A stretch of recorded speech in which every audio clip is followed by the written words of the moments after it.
Hello guys, আসসালামু আলাইকুম। এখন আমি আছি সোনা মসজিদ স্থলবন্দর, শিবগঞ্জ, চাঁপাইনবাবগঞ্জে। দেখতে পাচ্ছেন এখানে একটা ঘোড়ার গাড়ি আছে।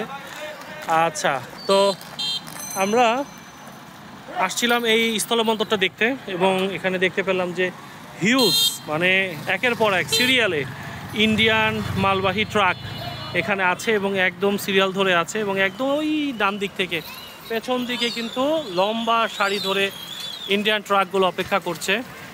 আর এই ট্রাকগুলোতে করে বাংলাদেশে পেঁয়াজ, আলু, তারপরে হচ্ছে পাথর, বিভিন্ন ধরনের খাদ্য পণ্য এবং দ্রব্য আসা যাওয়া করে। আমরা এই স্থলবন্দরটি অলরেডি ঘুরে ফেলেছি, শেষ মাথা পর্যন্ত গিয়েছিলাম, যার পরে আসলে অতিক্রম করা যায় না। এখন আমরা শিবগঞ্জ থেকে রাজশাহীতে যাব।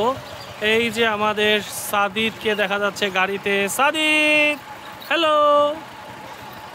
এই যে সাদিদ গাড়িতে অপেক্ষা করতেছে। আমরা এই গাড়িতে করে রাজশাহীতে যাব। সোয়াদ আছে, এই যে সোয়াদ, হ্যালো। আমরা একটু পরেই এখান থেকে রাজশাহীর উদ্দেশ্যে রওনা দিব, অপেক্ষা করছি। এই গাড়িটা একটু পরে হয়তো ছেড়ে দিবে। তো আমরা এই বন্দরটা যখন ঘুরে দেখলাম, তখন একটা ইন্টারেস্টিং তথ্য পেলাম। এখানকার স্থানীয় মানুষ তারাই বলছে যে ইভেন যারা এই ইন্ডিয়া থেকে আসে, সম্ভবত ইন্ডিয়ার ওই পাশটা হচ্ছে আসাম রাজ্য পড়েছে। আচ্ছা, ওই পাশটা ইন্ডিয়ার কোন পড়েছে? কি? Mohadipur, Malda, sorry, not Assam, Malda, right, Malda, Mohadipur, right. ওপাশে মহদীপুর, মালদা, ওই অংশটা পড়েছে মালদার। তো এখানে আমাদের একটা ইমিগ্রেশন আছে, যেহেতু এই যে দেখেন এনারা সম্ভবত এখন ইন্ডিয়াতে যাবে এদিক দিয়ে।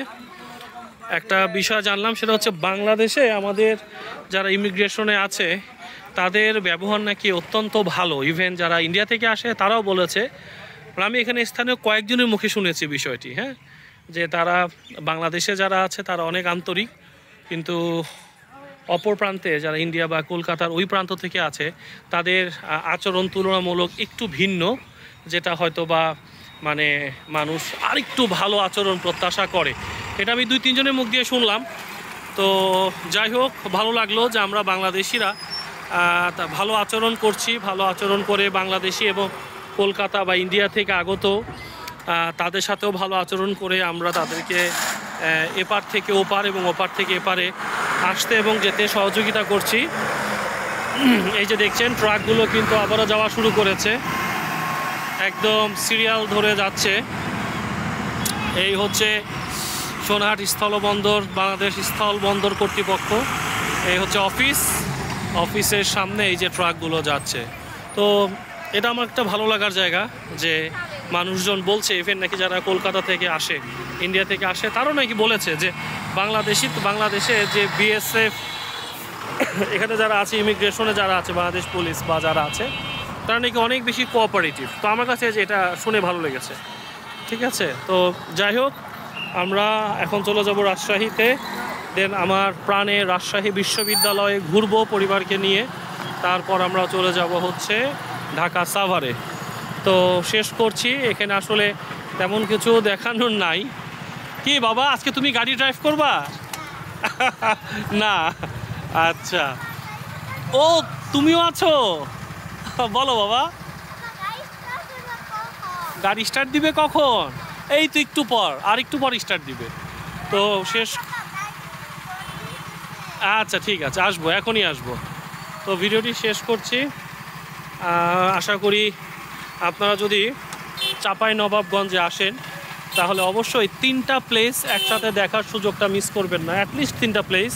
একটা হচ্ছে ছোট সোনা মসজিদ, একটা হচ্ছে তাহখানা, আর একটা হচ্ছে এই 0 পয়েন্ট বা সোনা মসজিদ স্থলবন্দর।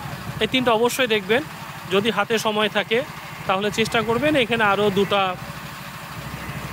শিশুদের পার্ক আছে, তো ওই পার্কগুলো ঘুরে দেখতে পারেন। তো শেষ করছি, ভালো থাকবেন, সুস্থ থাকবেন। আবারও দেখা হবে ইনশাল্লাহ অন্য কোনো ভিডিওতে। আর আমার আরও একটি ভিডিওতে আপনারা পাবেন কুড়িগ্রামের ভুরুঙ্গামারি দিয়ে আমার আরেকটা যে বন্দর আছে, সোনাহাট স্থলবন্দর, এটা হচ্ছে সোনা মসজিদ স্থলবন্দর। কিছুদিন আগে সোনাহাট স্থলবন্দরে গিয়েছিলাম। সো সেটার ভিডিও আপনারা আমার ইউটিউব চ্যানেলে পাবেন, এবং অনেকে জানেন আমার ইউটিউব চ্যানেলের নাম হচ্ছে তারেক ট্রেনার ট্রাভেলার। আমি যেমন ট্রেনিং করাতে পছন্দ করি, অ্যাট দ্য সেম টাইম আমি ট্রাভেলিং করতেও পছন্দ করি। শুধু আমি না, আমার ফ্যামিলি সহ আমরা ট্রাভেলিং করি। তো তারই একটা অংশ হিসেবে আজকে আমরা রাজশাহী এবং চাঁপাইনবাবগঞ্জ ঘুরতে এসেছি। আমাদের সাথে থাকবেন আশা করছি। ভিডিওগুলো ভালো লাগলে শেয়ার করবেন। Thank you very much. আসসালামু আলাইকুম। হ্যাঁ, টাটা টাটা টাটা।